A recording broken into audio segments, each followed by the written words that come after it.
C'est une bonne journée Ni siku mzuri que Dieu nous a donnée. yenye Mungu anatupatia. De prime abord, je remercie notre pasteur Kwanza namupigia asante mchungaji wetu pour l'opportunité qu'il nous a faite kwa muda anatupatia de nous tenir au devant du peuple de Dieu. kwa kusimama mbele ya taifa yake Mungu. Je bénis Dieu pour le souffle de vie. Nambariki Mungu kwa ajili ya pumzi ya uzima. Il nous a gardés Yeye alitulinda et ce matin, on se revoit. hata asubuhi ya leo tunaonana. Ce matin, nous n'allons pas parler des choses que nous ignorons. Nous parlons des choses déjà connues. Asubuhi ya leo hatutazungumzia maneno yenye hatujui, tutazungumzia maneno yenye tunajua vizuri. Notre souci est que nous parvenions à la pratique de la parole de Dieu Nia yetu ni kusema tufikie kuishi neno la Mungu. qui nous donnera la bénédiction. Hayo itatupa baraka. Nous avons écouté beaucoup de prédications, Tulisikia mahubiri mingi, mais ce qui importe, c'est la mise en pratique. ya lazima ni kuiishi. Et ce matin, nous parlons Hata asubuhi ya leo tunazungumzia des portes de bénédiction. milango ya baraka. C'est qu'il y a beaucoup de choses Najua kuna kuwa vitu mingi qui peuvent attirer des bénédictions dans nos vies. yenye vinaweza kuleta baraka maisha yetu. Beaucoup vraiment. Vitu mingi sana. Et les choses dont on va parler Na vitu vyenye tutazungumzia ne sont pas nouvelles. haiko vitu C'est le vipya, rappel ni ukumbusho pour la mise en pratique. ili tupate kuishi. Nous prenons le premier point, la repentance. Tunabeba nukta ya kwanza, kitubio. Selon ce que j'ai choisi, Kufatana na yenye nilichagua, c'est le premier point de mon message, la repentance. ni nukta ya kwanza ya ujumbe wangu. La repentance est l'une des portes de bénédiction Kitubio ni mmoja wa milango ya baraka dans la vie d'un homme maisha ya mtu, ya mwanadamu, et particulièrement dans la vie d'un chrétien. na kwa upekee maisha ya Mkristo. Et souvent, la repentance marche de pair avec la conversion. Na kila mara kitubio kinatembea pamoja na kuamini. Pour les non-convertis, Kwa wale wasio amini bado, il leur faut la repentance et la conversion. inabidi kutubu na kuamini. La repentance, confesser ses péchés, Kutubu ni kukiri zambi zake, après en avoir eu le chagrin, kisha kuzunikia, les confesser, kuikiri, les abandonner, kuiacha, et la conversion, na ako kuamini, c'est changer de direction, de vie. kubadilisha mwenendo, kubadilisha kimaisha. On marchait vers le chemin qui menait à la mort. Tulikuwa tukitembea munjia yenye kutupeleka kukifo. Par la conversion, on change de direction. Kupitia kuamini tunabadilisha njia. On va vers la direction de la vie. Tunaenda sasa kungambo ya uzima. Pour nous qui sommes déjà convertis, Kwetu sisi walioamini, nous n'avons plus besoin de la conversion. hatuhitaji kuamini tena. C'est la repentance Inakuwa ni kitubio que nous devons kenye tunapaswa pratiquer, kuishi, mettre en pratique kutia mtendo tous les jours. kila siku. Quand nous péchons, Wakati tunatenda nous nous dhambi, repentons. tunatubu. La Bible ne dit pas que Biblia un né haisemi de ya nouveau kama ne peut pas pécher. mwenye kuzaliwa upya haezi kutenda dhambi. Et pour les chrétiens, pécher, ce n'est pas une vie.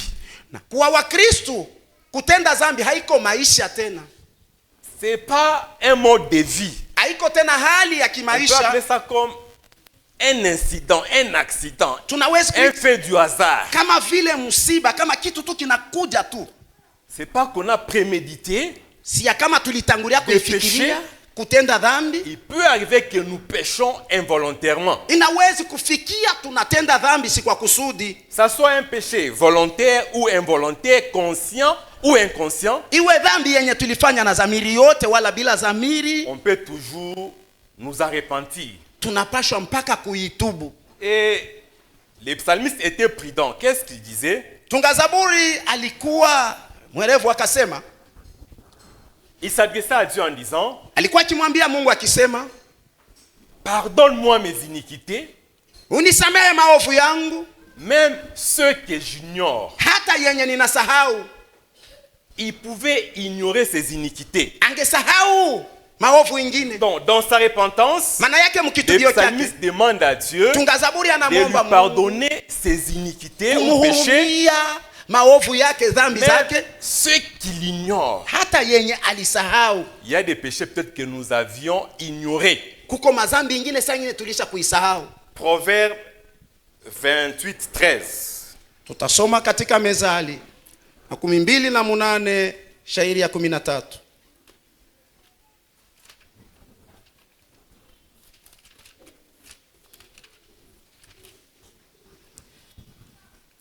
Celui qui cache ses transgressions, dans cette version on dit, ne réussira pas.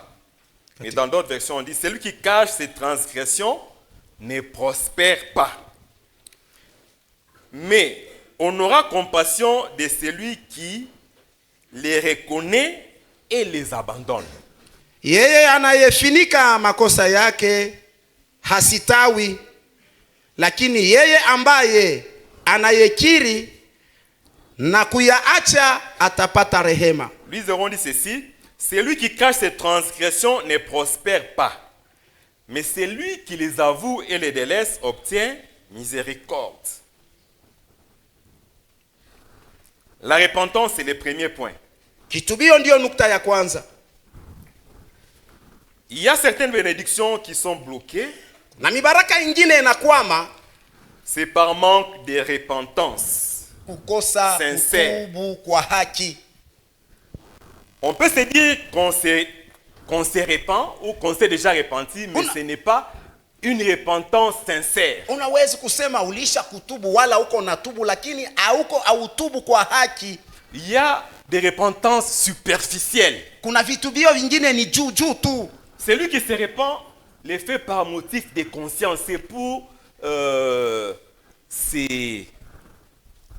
comment dire, les termes m'échappent. C'est pour les termes. C'est défoulé. Merci. Pour se défouler, voilà. Manake kuna wengine wanatubu tu kwa ajili ya kutuliza tu Dès qu'il dhamiri veut aller au yao. boulot, Anataka kwenda kukazi, c'est j'avais péché anasema nilitenda la dhambi nuit. usiku. Et je m'étais tiré avec ma femme. Nilikokotana na mke Que wangu. je puisse me défouler. Kwanza nipase Peut-être qu'il y aura kutoa un tu. accident en route. Saa zingine kutezi kwa msiba munjia. Ça, c'est pas une repentance. Kule Ça, haina c'est se kutubu. défouler. Ile ni kutuliza tu dhamiri. C'est pour apaiser sa conscience. Maana yake kutuliza tu dhamiri. La repentance Kitubio demande le regret. inaomba kuhuzunika. Regretter d'avoir offensé le prochain ou Dieu. Kuhuzunika kumkosea jirani wala Mungu. Et on prend la décision de se repentir. Na kuchukua mpango wa kutubu. Ou d'aller demander pardon à celui à qui on a offensé. Au kwenda kuomba msamaha kwa ule tulikosea. Beaucoup de bénédictions sont bloquées par manque de repentance sincère. Ni baraka mingi inakwama kwa ajili ya kukosa kitubio cha haki. Et Dieu nous appelle ce matin à nous repentir. Naye Mungu anatuomba asubuhi ya leo tupate La kutubu. repentance n'est pas une affaire des nés de nouveau qui n'ont pas fait une longue marche dans leur vie chrétienne, même les anciens. Kitubio haiko cha watu tu wasema waligawia katika maisha wala mwenendo wao wa Kikristo. Même les ministres de Dieu, Hata wale mawaziri wa les Mungu, conducteurs des églises, doivent aussi waongozaji se wa repentir. makanisa wanapaswa pia kutubu. On pense peut-être que la repentance c'est pour les nouveau-nés. Tunazania saa zingine kitubio ni cha l'affaire wale de tu tous. wanaamini sasa. Hapana, Personne kitubio ni neno ya n'exempté, qui que kila vous soyez. mtu. Hakuna mwenye anaepushwa kwa Tous nous kitubio. devons nous repentir. Sisi sote tunapaswa kutubu. Même Dieu n'a pas classifié des personnes qui doivent se repentir et celles qui ne peuvent pas se repentir à cause des privilèges. Non. Hata Mungu mwenyewe hakupanga fulani wala fulani, aina ya watu fulani wanapaswa kutubu kwa ajili ya mafadhili fulani. Hapana. Actes 3, 19, 20. Matendo ya Mitume sura yake ya 3 shairi 19 na 12. Actes des apôtres, chapitre 3. Matendo ya Mitume sura yake ya 3 19-20. shairi 19 na 20.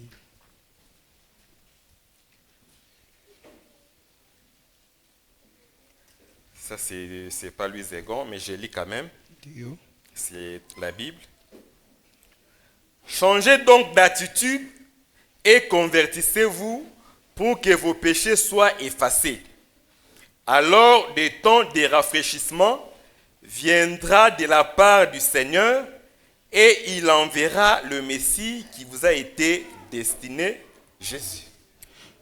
Tubuni basi, mgeuke ili dhambi zenu ziondoshwe, zipate kuja nyakati za ufufuko toka uso wa Bwana, apate kutuma Kristo aliyehubiriwa kwenu tangu zamani. Amina. Changez de version. Repentez-vous donc et convertissez-vous pour que vos péchés soient effacés, afin que des temps de rafraîchissement viennent de la part du Seigneur. Gloire au Seigneur. Amen. Repentons-nous, Tutubu afin que des temps de rafraîchissement viennent de la part du Seigneur. ili nyakati ya kumimiwa upya itoke kwake Bwana. C'est ça la condition. Hiyo ndiyo mapashwa. Repentance pour ceux qui sont convertis. Kitubio kwa wale walioamini, Repentance et conversion pour les païens. kitubio na kuamini kwa wapagani, Pour que des temps de rafraîchissement viennent de la part du Seigneur. ili wakati wa kumimiwa tena utoke kwake Bwana. Et quand la Bible parle des temps de rafraîchissement, Na wakati Biblia inasemea nyakati ya kumimiwa tena, c'est le temps des visitations divines, ni wakati wa c'est kupeguliwa le wa temps de Mungu, consolation, wakati wa faraja, c'est le temps de délivrance, wakati wa ufungulivu, le temps de guérison. wakati wa uponyaji. Dieu a de bonnes choses pour ses enfants. Mungu ana vitu vizuri kwa ajili ya Et watoto Dieu nous wake, dit, naye Mungu anatuambia Repentons-nous tutubu afin que des temps de rafraîchissement viennent dans nos ili vies. nyakati ya kumimiwa tena ije maisha yetu. Le temps de rafraîchissement pour toi, c'est quoi, mon frère? Wakati wa kumimiwa tena ni nini kwako? C'est vivre dans la joie, Ni kuishi katika furaha, avoir la paix, kuwa na salama, prospérer. kusitawi. C'est ça le rafraîchissement. Huo ndio kumimiwa tena. Même dans un sens figuré, Hata katika on utilise picha le terme fulani rafraîchissement. tunatumia kule kumimiwa. L'église, je vais me rafraîchir. Maana yake nataka kwanza Prendre saka baridi, un verre d'eau fraîche nitumie kilauri cha pour maji ya rafraîchir ma baridi gorge. ili Il y nipate en a qui ont kutuliza. climatisé leur maison, Kuko wengine walisha kuweka qui ont changé maklimatizer, le climat, l'atmosphère de la maana yake maison kubadilisha hali ya nyumba, qu'il y ait hewa ya un nyumba rafraîchissement. ili kuwe ile hewa ya baridi. Le temps de rafraîchissement, Wakati wa kumimiwa c'est le temps de ni consolation. wakati wa Et faraja, pour que ce temps arrive na dans nos ili vies, ile wakati ifike maisha yetu, condition, mapashwa repentance. kitubio. Je ne dis pas que pour ton cas, Sisema ya kama kwa hali yako c'est seulement la repentance. ni paka kitubio. Peut-être que c'est pour l'autre. Saa zingine ni juu ya Dieu mwingine, peut-être te demande une autre chose. saa zingine wewe Mungu anakuomba kitu kingine, Pour celui à qui je m'adresse, na kwa yule mwenye ninasemezea, pour que le temps de rafraîchissement arrive dans ta vie, ili wakati wa kumimiwa tena ufike Dieu maisha te yako, demande de te repentir. Mungu anakuomba upate kutubu, Abandonne les péchés acha dhambi, et Dieu te visitera. naye Mungu atakupegua. La Bible dit, la main de l'Éternel n'est pas trop courte pour sauver, Biblia inatuambia mkono wa Mungu si mfupi ili upate ni kuokoa, son oreille dure pour entendre. wala sikio yake mzito ili Ce sont upate vos kusikia. péchés Ni dhambi zenu qui mettent une séparation entre Yenye vous et inaweka Dieu et l'empêche de vous mpaka écouter. katikati yenu na Mungu na kumzuiza asiwasikie. Donc, une vie saine, Maisha une vie safi, sainte, maisha takatifu, une vie pieuse, maisha ya une utawa, vie sanctifiée maisha yenye kutakaswa peut ouvrir la porte de bénédiction dans les inawezi vies des enfants de Dieu. kufungula milango ya baraka mu maisha ya watoto wake Mungu. Regarde dans ta vie, Angalia maisha yako, s'il y a des choses qui sont bloquées, kama kuna kwa vitu vyenye kukwama, peut-être que Dieu te demande à te repentir, saa zingine Mungu anakuomba upate kutubu, à corriger ta vie. kutengeneza maisha yako. Deuxième point. Nukta ya pili, Bienfaisance ou hospitalité. kule kusaidiana wala kutoa. La bienfaisance, c'est la libéralité. Manake kutoa ni kusaidia mwingine, kupatia mtu mwingine. Ou hospitalité. Kutoa. Ces points ou ces choses Nukta hii wala vitu hivi libèrent aussi les bénédictions dans les vies des enfants de Dieu. Nafungua pia mibaraka mu maisha ya watoto wa Mungu. Luc 6:38. Injili ya Luka sura 6:38.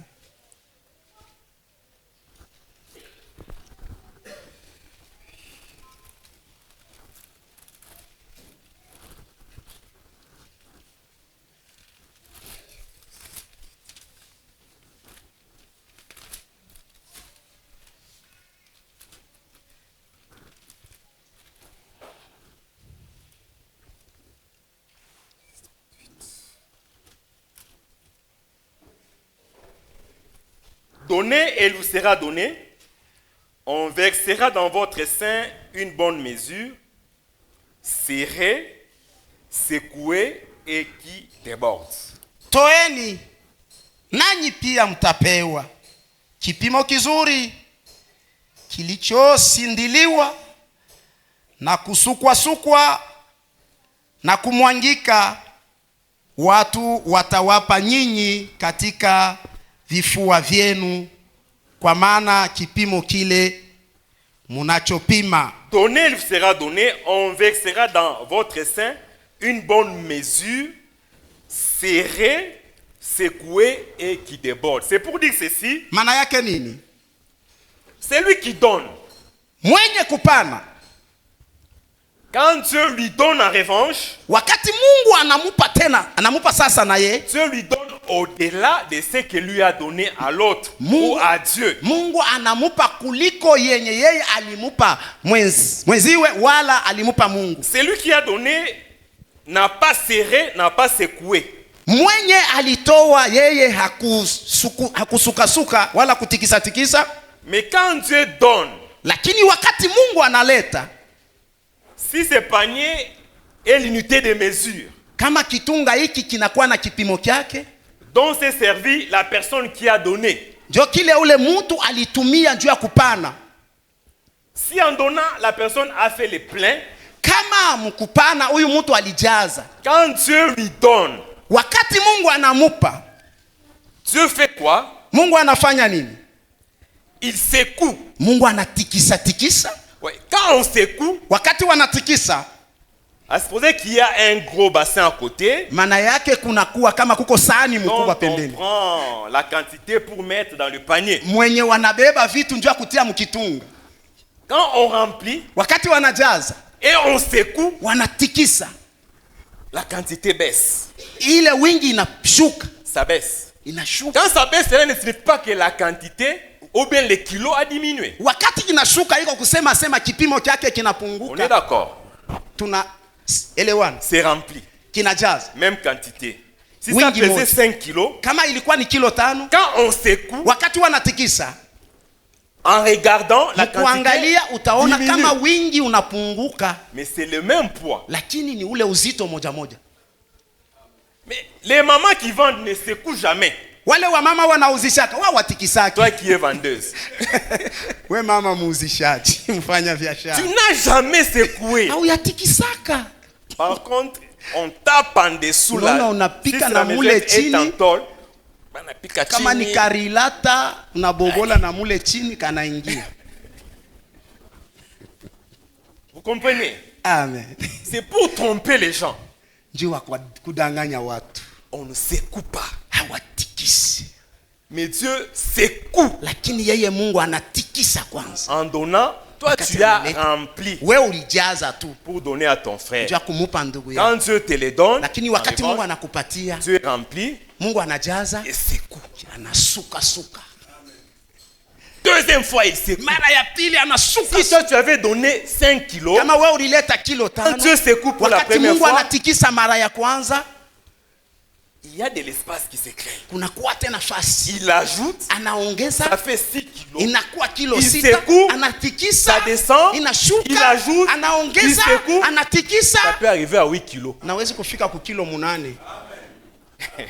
Amen. Donc il y a de la joie à donner. Munakuwa furaha Car recevoir. kutoa kuliko C'est lui qui a donné mwenye et alipana soit plus. anapokea mingi. Donc Dieu secoue. Manake Mungu anasuka, Il secoue. anatikisa. Amen.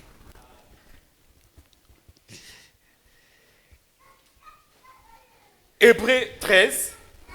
Waebrania sura 13 1-3. kwanza mstari wa kwanza mpaka mstari wa 3.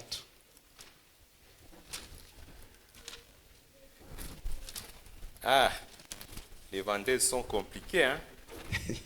Les mamans du marché du Songa, compliquées. Njanja. Mama wa ku soko ya Njanja. Il y a des techniques. Non.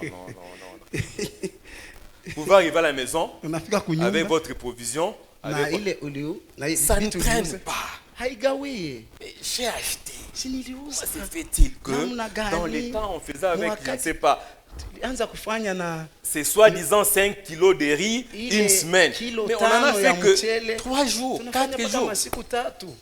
Parce qu'au lieu de secouer, Mahali pa kutikisa on a tikisa triché. walisha Et kuibia. cela est aussi un péché. Nayo pia ni dhambi. C'est un péché. Dhambi. Si vous êtes là, ma soeur, Kama uko hapa dada, ne secoue pas.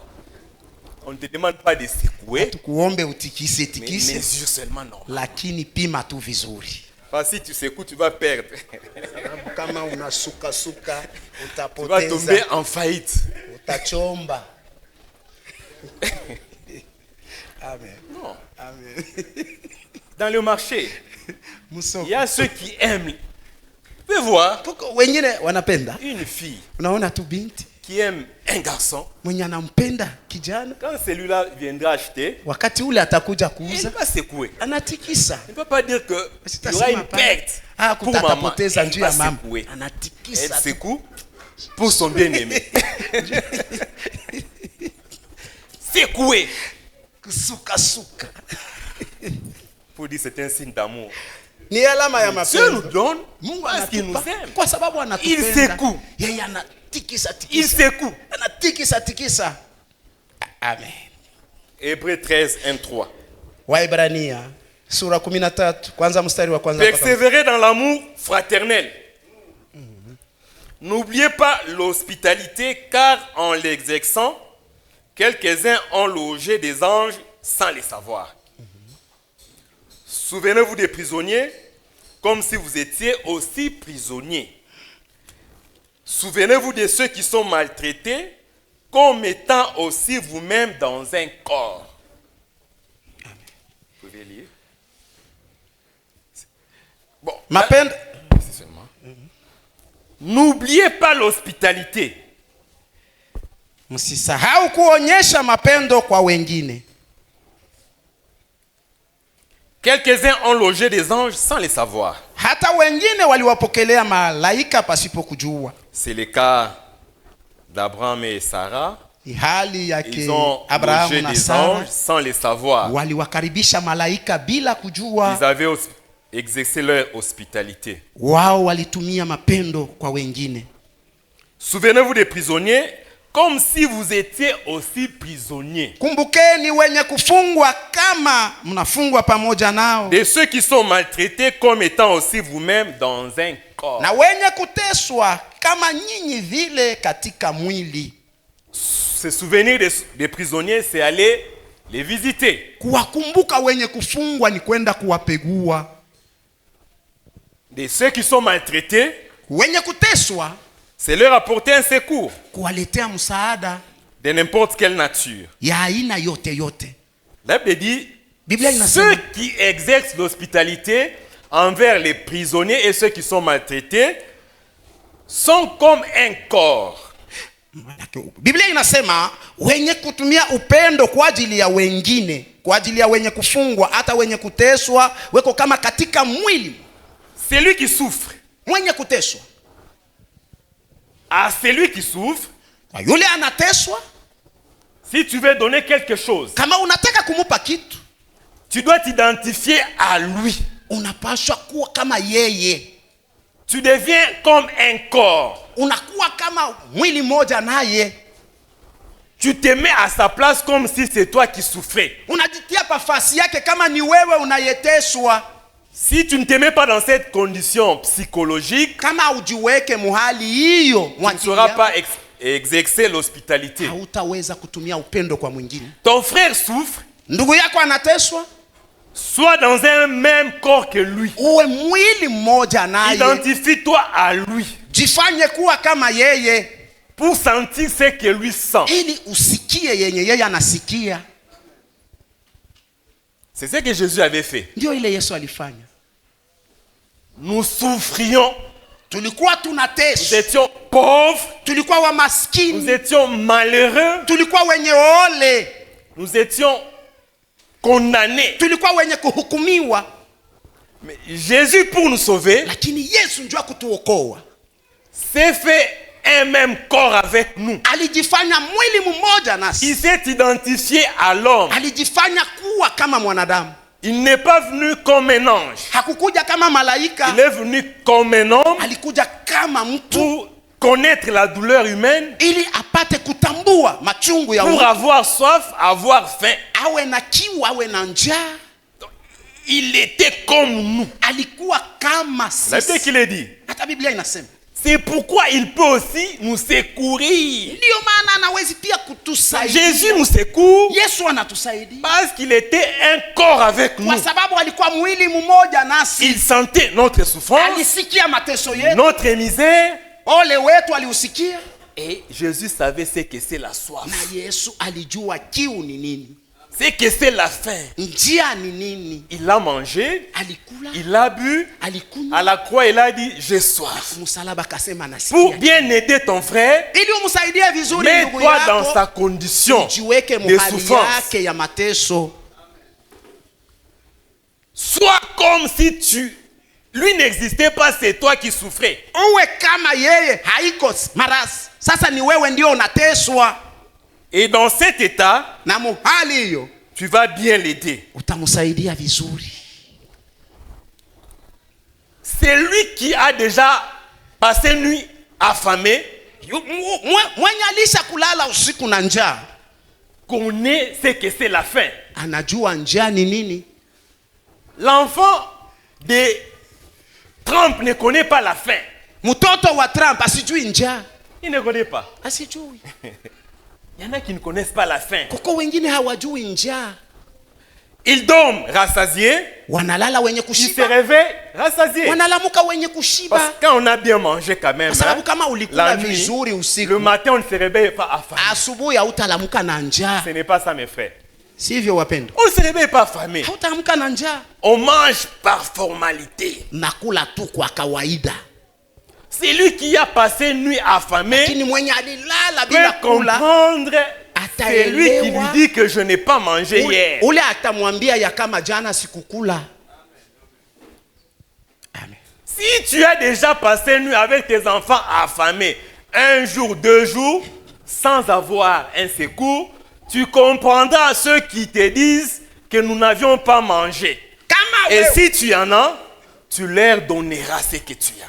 kama wewe na watoto wako siku moja wala siku mbili mulisha kulala bila kula na njaa, utaelewa mwenye atakwambia sikukula na utamsaidia. C'est pourquoi Dieu Ndio maana Mungu nous fait passer dans nous fait vivre certaines choses. anatupitisha wala kuruhusu tuishi maneno ingine. Ce n'est pas parce qu'il veut le faire pour le plaisir de le faire, mais c'est parce qu'il veut te donner une leçon. Si kwa sababu anaifanya tu kwa upendeleo wa kuifanya, lakini anataka akufundishe Pour que tu comprennes ili upate que les kuelewa autres aussi souffrent Ya comme toi kama- tu avais souffert. wengine nao wanateswa kama wewe uliteswaka. C'est lui en qui Dieu met les dons d'hospitalité. Parce que tout chrétien doit exercer l'hospitalité, mais il y en a aussi qui ont ces dons. Ndiyo, Mkristo wote anapasha kutumia ule upendo kwa ajili ya wengine, lakini kuna wengine wao ni zawadi yao.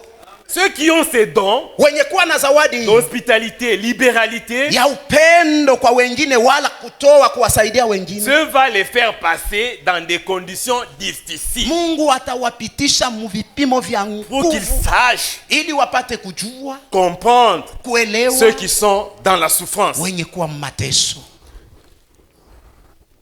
Et dans Matthieu, le chapitre 25, 31 verset 40, Na katika Injili ya Mathayo sura 31 25 verset kuanza 40, mstari wa 31 mpaka 40, dans les derniers jours du jugement, siku ya mwisho ya hukumu, Jésus mettra à sa gauche les boucs Yesu ataweka kushoto kwake et à sa wambuzi droite les brebis, na kume kwake kondoo qui sont les justes. waliokuwa wenye haki. Et Dieu dira aux justes, Na Mungu atawaambia wenye, j'avais eu faim, nilikuwa na njaa, vous ne m'avez pas donné à boire.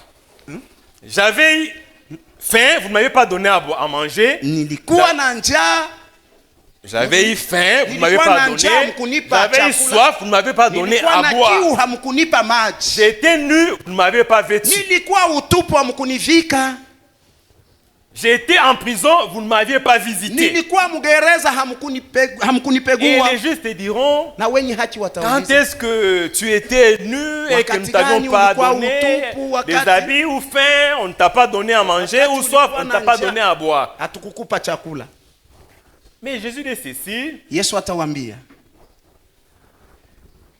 nous pouvons lire ce que Jésus a dit dans Matthieu Tusome. 24. katika Injili ya Mathayo 24. 24, Le langage de Jésus était très très compliqué. semeo wa Yesu nao ulikuwa wa Matthieu nguvu. 25. Injili ya Mathayo sura 25, Je descends déjà vers, ça serait avec 38 peut-être. tutaanzia Au verset 40, shairi Matthieu 28, à partir du 31, moi j'ai lu 40. Et Matthieu Mathayo 25, 25. Matthieu 25 du 31 au du verset 31 40. à 40. Verset 40. Oui. Et le roi leur répondra. Nous sommes dans, oui, Matthieu. Toutes les fois que vous avez fait ces choses à l'un de ces plus petits de mes frères, c'est à moi que vous les avez faites. Na mfalme atawajibu na kuambia, kweli ninawaambia ninyi, kwa kadiri mlivyotendea mmoja wa ndugu zangu walio wadogo. Je peux commencer à partir nini? du verset 38 pour la bonne compréhension. Tuanje kushairi 38. Les justes posent la question à Jésus, quand avons-nous vu étrangers et t'avons-nous recueillis, ou nus et t'avons-nous vêtus, quand t'avons-nous vu malade ou en prison et nous sommes allés vers toi. Na Et Jésus wakati leur gani dit, au verset tulipokuona, 40, c'est que nous avons lu. kushairi 40 ndio tulisoma. Donc, quand nous faisons du bien à un frère, Wakati tunamfanizia mema personne, ndugu moja wala c'est mtu Jésus mmoja, lui-même qui l'a dit, ni Yesu mwenyewe anasema, c'est à moi que vous les ni faites. kwangu mimi mulinifanyia. Donc, quand tu fais du bien à ton frère, Wakati unamfanizia mema ndugu yako, c'est à Jésus que tu l'as fait. ni kwake Yesu Quand tu ulimfanyia. reçois un frère et tu lui donnes à manger, Wakati unampokea ndugu moja na kumpa c'est à chakula, Jésus que tu l'as fait. ni kwa Yesu mwenyewe ulimfanyia. Et quand tu maltraites aussi ton frère, Na pia kama unamteswa ndugu yako, c'est Jésus que tu as maltraité. ni Yesu unamteswa. C'est la même chose. Quand tu maltraites ton frère, Wakati unamtesa ndugu yako, selon la Bible, kufatana na Biblia, c'est Jésus que tu as ni Yesu maltraité. unayeteswa. Quand tu le reçois bien, Na wakati unampokea c'est Jésus vizuri, que tu as ni reçu. Yesu unapokea. Amen. Saul de Tarse peut exécuter les chrétiens. Saulo wa Tarso aliteswa kanisa, Il les ligotait, aliwafunga, il les fouettait. kuwapiga mifimbo, Il était zélé en cela. alikuwa na bidii katika hiyo. Mais sur le chemin de Damas, Lakini munjia ya Damasiki, le Seigneur lui est apparu Bwana akamwonekania dans un aspect lumineux. muhali moja Et Jésus lui ya est nuru. apparu comme le soleil levant. Yesu akamwonekania kama jua ya mapambazuko. Saul de Tarse était tombé, Saulo wa Tarso alianguka, il était devenu aveugle. akawa Et kipofu. Jésus lui a posé posé cette question. Na Yesu akamuuliza, Saul, Saul, pourquoi me persécutes-tu? Saulo, Saulo, kwa nini umeniteswa? Quand il persécutait les chrétiens, Wakati alikuwa il ne anawatesa savait pas Wakristo, qu'il persécutait Christ. hakujua ya kama alikuwa anamtesa Donnons Kristo. cet exemple par rapport au bien. Tunaleta nous mfano hiyo devons kwa ajili faire. ya mema Quand on ne tunapaswa fait pas kufanya. les biens, Kama tufanye c'est mema, à Christ qu'on les prive. ni kwake Kristo tunamuima. Mais Jésus s'est révélé à Saul de Tarse Yesu akajifunua kwake Saulo wa en Tarso, disant que c'est moi que tu fais souffrir. akamwambia ni mimi unayeteswa. Donc Jésus s'est identifié aux chrétiens Maana yake Yesu alijifanya que kuwa Saul kama était en Mkristo. train de maltraiter. Wale Saulo alikuwa anateswa, Et plus tard, na nyuma yake c'est Saul de Tarse qui est devenu Paul huyu Saulo wa Tarso après sa akakuwa Paulo conversion. mkisha kuamini kwake. Écoutez ce qu'il dit Msikieni yenye anasema dans Galates 6:7. katika Wagalatia sura 6 mstari 17. Galates 6:7. Wagalatia 6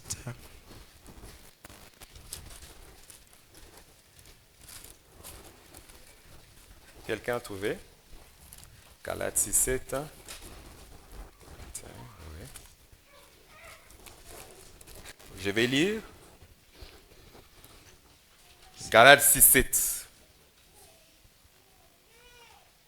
6:17. Galates 6:17.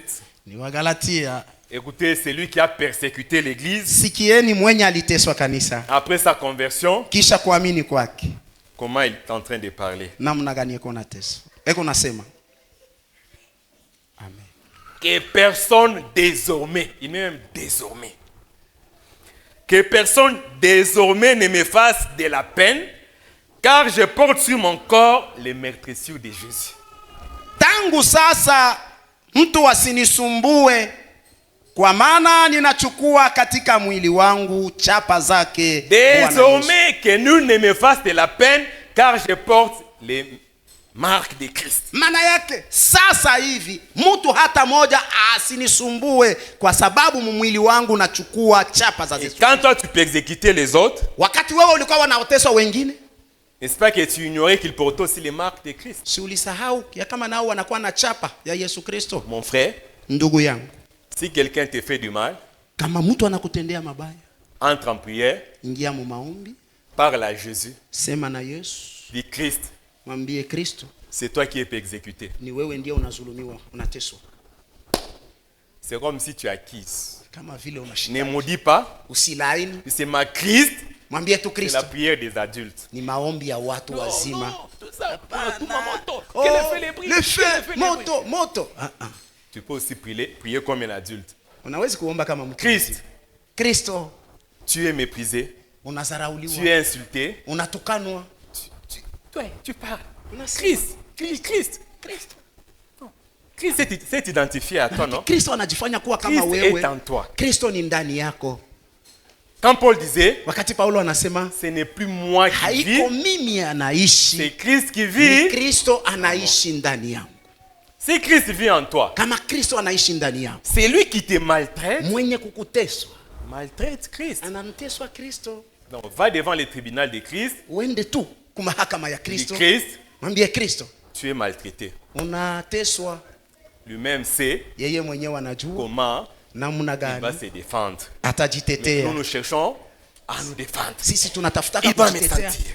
Il va me Atanisikia, sentir. Il atanisikia. ne sait pas de quel bois je Asema me mie chauffe. si Il asinijue, ne sait pas de quel bois je me chauffe. asijue Il ne sait kile pas qui niko, je suis. asijue kile niko. Non. Hapana, Ce n'est pas toi qui es, haiko mais wewe, c'est Christ qui vit en toi. lakini ni Kristo anayeishi ndani yako. Les gens n'ont pas besoin de tes titres. Watu hawahitaji Même si tu vyeti travailles à vyako, l'année, hata kama unatumikaka kuane, Porte ta cause devant Christ. wewe toa neno lako mbele yake Notre problème, Kristo. c'est bien, faire du bien. Ça, c'est Neno un yetu exemple aussi kufanya mema. pour dire que si on nous fait Ilikuwa ni souffrir, mfano c'est tu. Christ qui souffre. Ka- Mais nous sommes en train de dire, quand nous aidons les frères, c'est Christ qui est aidé. Hapa tuko nasema kama tunawasaidia ndugu, maana yake ni Kristo tunasaidia. La bienfaisance, la libéralité, Maana yake kutoa upendo kwa ajili ya wengine, c'est une porte de bénédiction. na pia ni mulango wa mibaraka. Il n'est pas dit seulement qu'il faut donner des grandes choses qu'on n'a pas, Hasemi même un verre d'eau kuleta vitu vikubwa vyenye hatuna que tu navyo, donnes à ton frère, hata kilauri cha maji kenye unampa ndugu yako, Dieu les compte. Mungu Dieu anakihesabia. les, même un verre d'eau Hata kilauri tu cha maji à celui qui vient te visiter. kwa yule anakuja C'est la Bible qui kukupegua. le dit. Ni Biblia inasema Même un verre d'eau, hata que kilauri vous donnez cha à maji votre kenye frère, unampatia ndugu yako, Dieu l'enregistre Mungu anakiandika et tu seras béni. na utabarikiwa. Si tu veux dire, je n'ai rien Kusema usina na à kitu, donner, Chakuleta. même un verre d'eau. hata kilauri cha maji Fais asseoir ton frère, ta soeur, umfanyie Donne-lui ndugu yako, umupe un verre. kilauri Et soyons aussi joyeux. na tuwe pia mfuraha. Même si on n'a pas donné, Hata kama hatukuleta, on n'a pas donné. hatuna na chakuleta, On n'a rien. hatuna na chochote.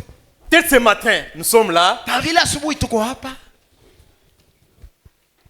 Tu n'es pas sûr que quelqu'un te donnera hauna de na l'argent à la uhakika ya sortie. kama mtu atakupa pesa pa kutoka, Tu n'es non plus sûr que quelqu'un t'amènera chez lui pour aller partager na la pia nourriture. hauna hata na uhakika ya kama ndugu wala dada fulani atakuita kwake uende ukakule Mais moi, chakula. je n'ai pas invité quelqu'un. Hata mimi sikualika mtu Si je n'ai rien à te donner, kama sina na chochote cha kukupa, si mon frère n'a rien à te donner, kama ndugu yangu ana na chochote cha kukupa, il y a quelque chose de plus kunakuwa kitu que nous kuliko pouvons nous donner ce matin. yenye tunawezi kupatiana asubuhi ya leo. C'est la joie. Ni furaha, C'est la joie. ni furaha. Peut-être que tu n'as rien dans ta poche. Saa zingine hauna na À chochote moins que mfuko quelqu'un yako, t'ait promis. isipokuwa tu mtu te alikulaka donnera ya kama après atakupa les cultes. kisha ibada. Si je n'ai rien à te donner, Kama sina na chochote cha kukupa, si après la prière, je ne peux kisha pas te donner un maombi verre d'eau, siwezi kukupa kilauri même cha 10 000 francs, maji, hata 10,000 francs, Dieu nous demande Mungu anatuomba de partager la joie. tugawiane furaha. La joie seulement. Furaha tu, La joie. furaha. La joie ici Furaha hii est parfois plus qu'un verre d'eau. iko kuliko hata kilauri cha maji. Qu'est-ce que tu peux donner à un ministre? Ni nini unawezi kumupa waziri? Parce qu'il peut attendre aussi quelque chose de Sababu toi. unawezi kungojea kitu fulani tokea kwako. Tu peux aller à l'hôpital, Unawezi kwenda kwa hospitali, un riche est malade. tajiri moja ni mgonjwa, Tu vas lui acheter les bananes, utamuzia il mandizi, en a déjà. eko nayo, Les frites, utamuzia mafriti. peut-être il n'a même pas l'appétit. Saa zingine hata na onjo ya kuvikula. Qu'est-ce qui manque chez lui? Ni nini anakosewa? Qu'est-ce que tu peux lui donner Ni nini utamupa qui va l'impressionner? yenye itamushangaisha? Si tu n'as rien à donner, Kama hauna na chochote cha il y a kupa, toujours quelque chose. uko mpaka na kitu À fulani, quelque chose. kitu. Personne ne dira que je n'ai rien à donner. Hakuna hata moja atasema sina na lolote la kutoa.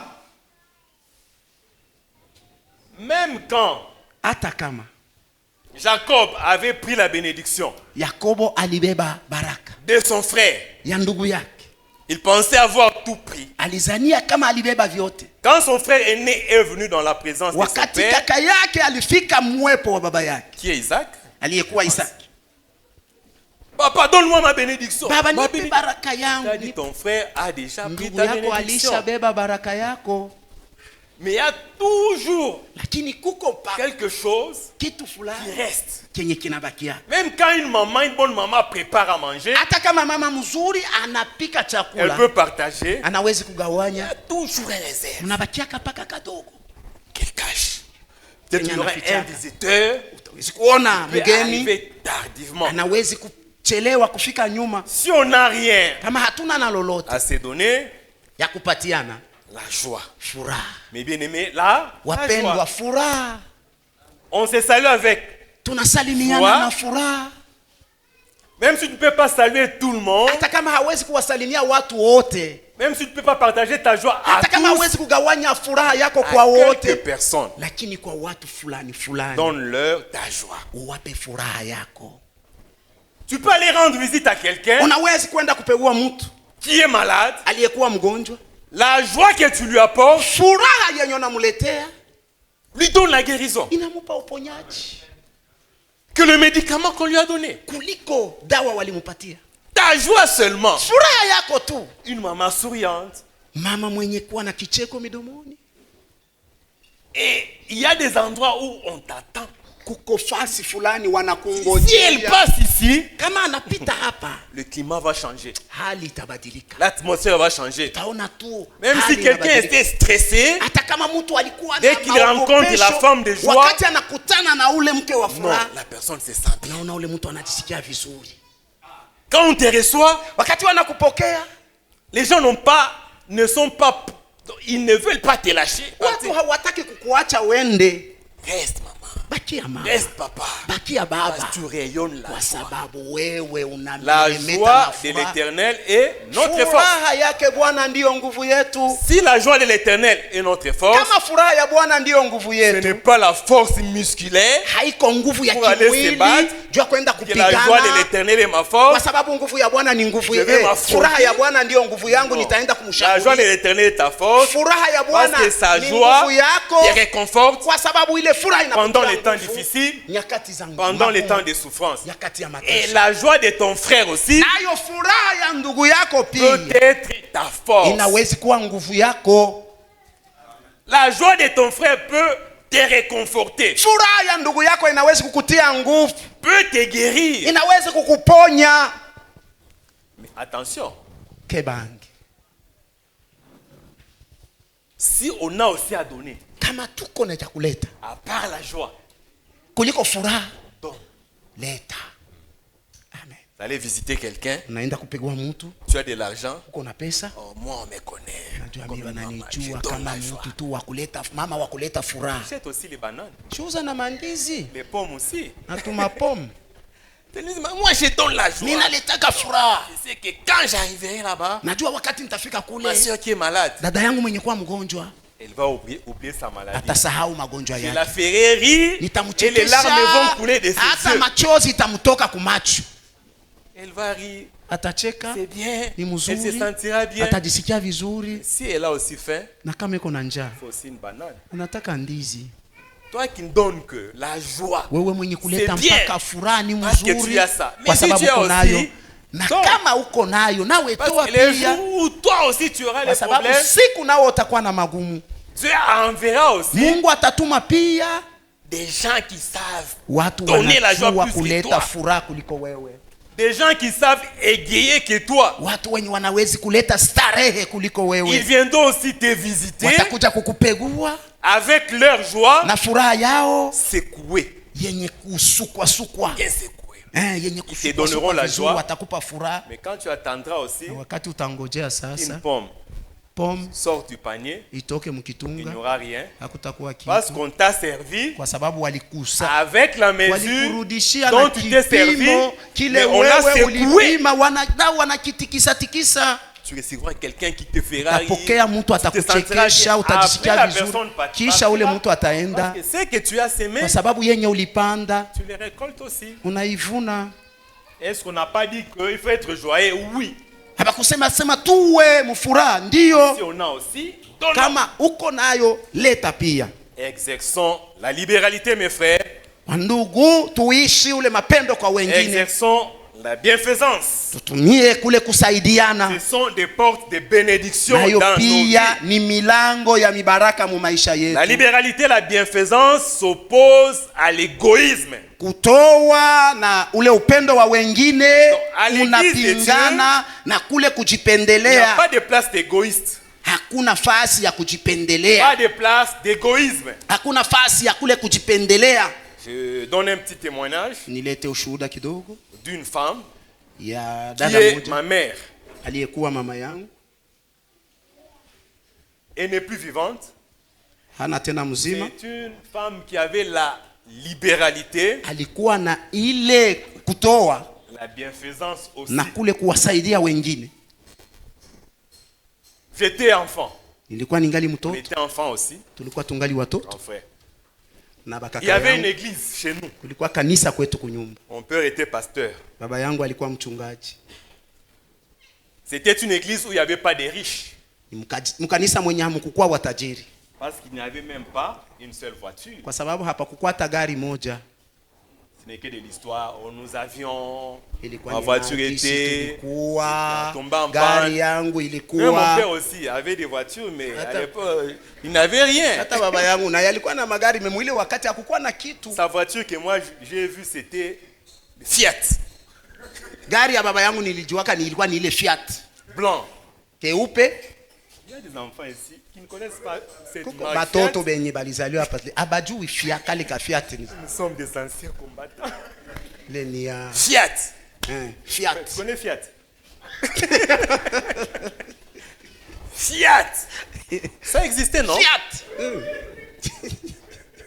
C'est le véhicule que moi j'ai vu. Ndio gari mimi niliona. C'était tombé aussi en panne. Donc c'était Il y a resté eu l'histoire. des Une cas. église où il n'y avait pas de riches. Il y avait des gens qui avaient une vie modeste. Mko tu watu wenye kuwa na maisha kawaida. Et les offrandes dans Hata les paniers seront combien? Sadaka sasa mkitunga itakuwa ngapi? Ma mère avait l'hospitalité. Mama yangu alikuwa na ile kule kutoa Après culte, kisha ibada. c'était une église vraiment du sens communautaire. Il y Ilikuwa avait l'amour. kanisa mwenye mlikuwa L'amour. upendo. Cet amour-là Ile mapendo existe rarement aujourd'hui. haikuwako tena leo. Existe mais rarement. Inakuwa kidogo tu. C'était les malembistes. Eh? Les Walikuwa malembistes. wa kanisa ya Malemba. Oui. Vous les connaissez, hein? Les malembistes. Il y a un frère qui est ici, m'avait dit aussi qu'il était passé par là. Un frère qui est ici. Après culte, Kisha ibada les gens restaient. watu wanabaki. C'est pas que l'église sortait de l'argent pour préparer, non. Haiko kanisa ilianza kutosha pesa watu. Maman était commerçante. Mama alikuwa mfanya biashara. Avec le peu là, papa est Na fonctionnaire ile de l'État. kidogo baba Et les mfanya kazi offrandes, wa ce n'est pas serikali. papa qui gardait, ce n'est pas lui qui touchait. Hata sadaka haiko baba alianza kuchunga, Yale ni mtu avec. mwingine alianza kwenda naye. Après culte, Kisha ibada. le samedi, maman s'est préparée déjà pour donner la nourriture. Siku Fidèle. ya posho mama alikuwa anapanga njoo kuleta chakula Après kuaminifu. culte, Kisha avant ibada, que le culte ne se termine, mbele ibada imalizike, elle va allumer, anaenda allumer le anawasha, feu. anawasha moto, Elle allume le feu. Une grosse anawasha casserole moto, là, kiungu kinene hapo, en train de préparer le feu. anapika ukali. Ce qui était étonnant est que Kile kilikuwa aucune kinanishangaisha, maman de l'église ne l'aidait. hakukuwa hata mama mmoja wa Amalaxe kanisa le alianza fufu. kumsaidia Aucune. kuchanga bule Elle bukali. était au frais au moulin. Alikuwa yeye Elle peke. malaxe. Elle pouvait préparer le dimanche même 2 tours de foufou, de casserole. Angepika Elle prépare, hata elle met, mara prépare. mbili ile viungu vinene vile. Et après culte, elle Kisha servait. Elle anaanza servait. kugawanya na gawanya. Le pasteur, mon père était là, les diacres, les Mchungaji, autres mangeaient. mashemasi wanakula. Maintenant, nous les enfants, Sasa sisi watoto on mangeait le dernier. tulianza kula ba mwisho Vers 16 heures. ma 16h. Fallait d'abord servir. Libidi kwanza kugawanya kupatia On wengine. était enfants, on Tulikuwa s'attristait. Hein? watoto tunaanza kuhuzunika. On s'attristait, on va manger. Laissez d'abord. Mchunge Et je mbele, donne aux nipatie enfants de mbele Dieu. kwa watoto wa Mungu. Libéralité. Bienfaisance. Kutoa. Mais quand Na ça kuwa. exagère aussi, Lakini kama inapita ça peut sasa, déranger la famille. Hein? nawezi kufuruka jamaa. Elle est bénie, mais quand ça dépasse, ça Anabarikiwa dérange les enfants. kama Mais inapita devant ina, Dieu, c'est toujours la bienfaisance. lakini mbele yake Mungu Maintenant, ni paka. quand on mangeait Wakati sisi tulianza Le soir. kula magharibi, les Thompson, terminé. Thomson ilisha kuisha. Parfois même les légumes aussi, presque terminé. Unaona hata mboga On ya majani mangeait. nayo tunaanza Ah, kula. maman, toi aussi, toi. Mama Le we dimanche na prochain, la we, même siku chose. ya Mungu La ingine même mpaka chose. vile Donc, toute l'année, mwaka wote nous ne mangeait que tulianza dernier kula mpaka ba et on ne mwisho, mangeait pas bien. hatukuanza kula mzuri. Ça ne fait rien. Maana sema hakuna kitu La libéralité, hein? kutoa La bienfaisance, na kugawa mapendo kwa wengine, comme si on était sacrifié. kama vile kama Mais c'était ça son don. lakini ile Il ilikuwa faisait ni avec zawadi zèle. yake. Alikuwa anaifanya na bidii yote. Comme à l'époque de Mobutu, on disait Olinga, Olingate. Kama mwile wakati upende usipopenda C'est comme ça. ndio hivyo. Mais cette vieille maman, Lakini ule mama Dieu mzee l'avait bénie. Mungu Elle alimubariki, n'était pas riche, hakukuwa tajiri. mais elle-même s'est préparée en disant les jours où je Yeye mourrai, mwenyewe alikuwa regardez anajitayarisha là, sema Angalieni kama mimi nakufa pale niko naweka pesa pour acheter mon cercueil. tu kuniuzia Ce n'est sanduku. pas qu'il n'était pas sûr que ses enfants n'achèteraient pas le cercueil parce Hakusema que papa était déjà décédé avant. kwa sababu baba alikufa C'est que kwanza. ça c'est mon argent. Anasema hii ni pesa yangu. Si vous échouez d'acheter un cercueil, Kama munashinda kuza sanduku soit par mauvaise foi, ce n'est pas kwa qu'on roho avait la mbaya, mauvaise si foi, kwa sababu tulikuwa na roho mbaya ou par manquement, au ndio que kukosewa, mon corps ne pourrisse pas. lakini mwili wangu usioze. Prenez mon argent, Mubebe pesa achetez un yangu. cercueil. Muuze Mais shamba. quand il était mort, Lakini on wakati n'avait même pas alikufa touché à son argent. hatukugusa hata pesa yake. Elle est décédée sans dette. Alikufa bila Elle deni. n'était débitrice à personne. Hakukuwa na Alors, il y a deni ya des mtu gens wote. qui lui devaient de l'argent. Na japo que nous kulikuwa connaissons. watu walipashwa On les a kumupa pas pesa, suivis. Donc lakini Dieu, hatukuwafuata. Dieu paye. Mungu analipaka. Dieu va te payer, ma soeur, Mungu atakulipa dada yangu, mon frère, ndugu yangu, à cause de l'hospitalité. kwa ajili ya mapendo kwa wengine. Vous voyez la femme synamite Naona ule mwanamke Msinamu n'avait pas d'enfant. hakukuwa na watoto. À cause de la libéralité, Kwa la ajili bienfaisance, ya kupokea wengine Elle a dit ile à son mapendo kwa mari, wengine, akamwambia mume mais wake, cet homme qui passe souvent, c'est huyu un mtu saint eko homme de Dieu. napita ni mtakatifu wa Mungu. Élisée, Elisha, faisons pour lui une chambre haute, tumfanisie chumba ya juu, mettons-y un lit, tuweke une table, mkitanda une na chaise meza na et kiti une lampe.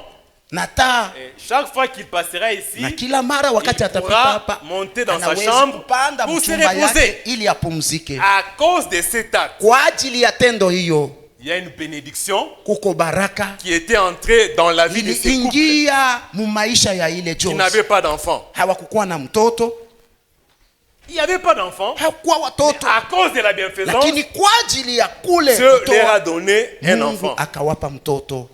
Et quand cet enfant était décédé, Na wakati ule mtoto alikufa parce qu'il était malade, kwa sababu alikuwa mgonjwa, le bénéficiaire de cette libéralité, ule mwenye alifaidika na Élisée l'avait ile ressuscité. msaada akamfufua, L'avait ressuscité. alimfufua. La femme l'a amené Ule devant l'homme de Dieu. alimleta Dit que mbele ya mon Mungu. enfant n'est plus en Anasema, vie. mtoto wangu hana tena mzima. Et c'était comme une dette. Ilikuwa kama deni.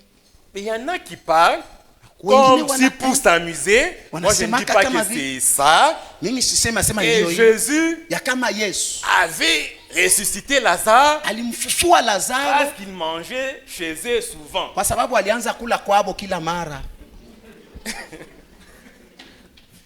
Marthe et Marie Martha na Maria donnaient à Jésus à manger. walianza kumupa Yesu Et chakula, Lazare était l'ami de...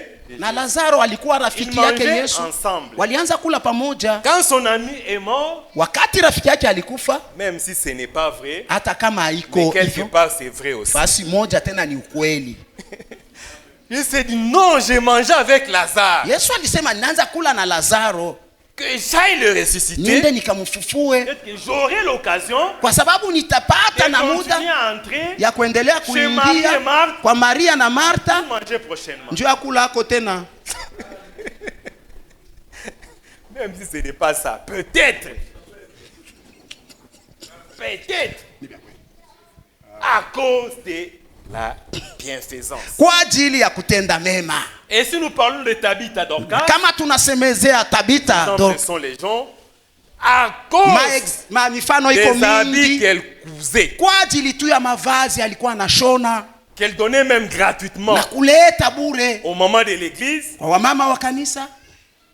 Pierre l'avait ressuscité. Petro alimfufua. Donc ses œuvres Matendo yake l'avaient suivi même dans l'au-delà. ilimusindikiza hata ngambo ingine. Elle était revenue à la vie à cause de la libéralité. Alirudia kuuzima kwa ajili ya kutoa.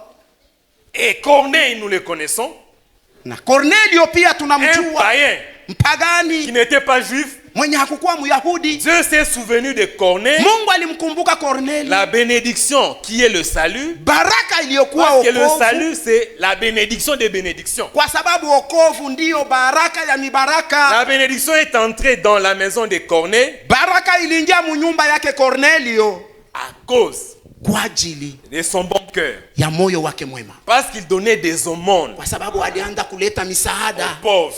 kwa wamaskini. Ton bon cœur Moyo wako mwema te payera. utakulipa. Si tu n'as pas de débiteur, kama wewe hawana na watu wa kulipa deni, si tu n'en as pas, kama hauna nao, sache qu'il y a jua ya kama un débiteur kuko mmoja spécial. mwenye wa kulipa deni wa ajabu, wa upekee. C'est ton bon cœur. Ni moyo wako Ce mwema, sont tes œuvres matendo yako qui vont te payer. itakulipa. Par les bonnes œuvres, Pitia matendo mema nous amassons un trésor dans le ciel. tunajijazia hazina mbinguni. Non seulement que sur cette terre, Dieu va nous donner, Si hapa tu duniani ya kama Mungu mais il y atatupatia, a aussi une récompense kunakuwa pia au mshahara ciel. kule mbinguni. Au ciel, Mbinguni Dieu nous montrera Mungu atatuonyesha nos bonnes œuvres matendo yetu mema que nous aurons faites sur la terre. yenye tutakuwa tulifanya Dieu te hapa montrera duniani. tes œuvres. Mungu Pour atakuonyesha te dire, matendo voilà yako, les bonnes œuvres kukwambia angalia matendo yako que tu mema avais faites yenye sur la terre. ulifanya duniani, Et il y aura des récompenses. na kutakuwa mshahara. Faisons du bien Tufanye mema à tous. kwa wote. Et la Bible qui le dit, Ni Biblia inasema, et surtout na zaidi à nos frères. kwa wandugu zetu. C'est la Bible qui le dit. Ni Biblia inasema, Faisons du bien surtout à nos nasema frères. tufanyizie mema zaidi kwa Parce ndugu que nous zetu, sommes une famille. kwa sababu sisi ni jamaa. Nous sommes une communauté. Sisi inakuwa ni jamaa. Exerce la libéralité. Tumia Et kule quand tu donnes, mon kuwasaidia. frère, Na wakati unatoa quand tu mpendo, donnes ma soeur, wakati unatoa dada yangu, fais-le avec joie. uifanye na furaha. C'est la joie Ni furaha qui accompagne ton acte. yenye nasindikiza tendo yako. C'est les bons cœurs Ni moyo mwema qui comptent plus que l'objet donné unahesabiwa zaidi devant Dieu. kuliko kitu chenye unatoa mbele yake Mungu. Ce qui compte devant Dieu, premièrement, Yenye kuhesabiwa kwanza mbele ya c'est Mungu l'intention, ni nia, l'attitude hali qui a accompagné yenye ta lisindikiza donation. zawadi yako. Si tu donnes avec murmure, Kama unatoa na manunguniko, si tu ne donnes pas avec joie, kama haulete na furaha, si tu te vantes après kama avoir donné, unajivuna kisha kutoa, si tu chantes kama unaimbaimba devant tous mbele parce ya que tu as wote donné, ya kama nilileta, tu n'auras pas une bonne récompense. hautapata mshahara mwema. Donne avec joie. Toa na furaha. Tu peux même le faire en secret. Unaweza kuifanya hata msiri, Et le juste, qui est le Dieu, naye mwenye te haki le rendra. aliyekuwa Mungu Te le atakurudishia, rendra. atakurudishia Parce que hiyo, Dieu n'est pas un homme pour oublier kwa tes bienfaits. sababu Mungu hana mwanadamu ili Dieu asahau matendo yako mema. Redevable à personne. Asikalake na deni ya mtu. C'est Dieu qui l'a dit. Ni Mungu anasema. Dieu n'a aucune dette vis-à-vis de quelqu'un. Mungu asikalake na deni kwa mtu hata mmoja. Faisons du bien. Tufanye Parce mema, que notre message de ce matin, kwa sababu hiyo ndio ujumbe wetu wa Faisons asubuhi ya du leo. bien. Tufanye mema, Dieu va nous bénir. Mungu atatubariki. Faisons du bien Tufanye mema quand l'occasion se présente. wakati tunapewa na muda. Faisons aussi du bien pour l'église. Tufanye pia na mema kwa ajili ya kanisa, Parce que c'est grâce à l'église que kwa nous sababu sommes ni là. kupitia kanisa tuko hapa. Si tu n'as rien à donner à Kama ton frère, hauna na lolote la kumpatia ndugu yako, ne va pas au-delà de tes moyens. usiende kuliko mapato yako, Ne va pas endetter, usiende t'endetter. kukongola, Car tu sais que tu ne sauras pas kwa rembourser la sababu dette. unajua ya kama hautarudisha ile deni. Aide selon tes possibilités. Saidia kufuatana na Aide selon mapato tes yako, moyens. saidia kufuatana na namuna yako. Exerce la libéralité. Tumia kule S'il kuwasaidia faut wengine. recevoir des gens, Kama inabidi kuwapokea wengine, reçois, mais uwapokee, demande toujours la sagesse aussi lakini divine. omba kila mara Il ne faut pas hekima yake recevoir Mungu. n'importe qui. Hapana Parce kupokea qu'il faut ovyo recevoir. ovyo, kwa sababu inabidi Risquez kupokea. de recevoir Unawezi même des kupokea gens qui viendront vous hata watu détruire. wanawezi kuja Et aussi le kukuharibu. discernement Muwe pia na kutambua qui recevoir Tapokea envers qui nani? exercer l'hospitalité. yawa utatumia kule ule upendo wa mwingine. Que Dieu bénisse son message. Mungu abariki ujumbe wake. Nous allons fermer les yeux. Tutafunga macho yetu.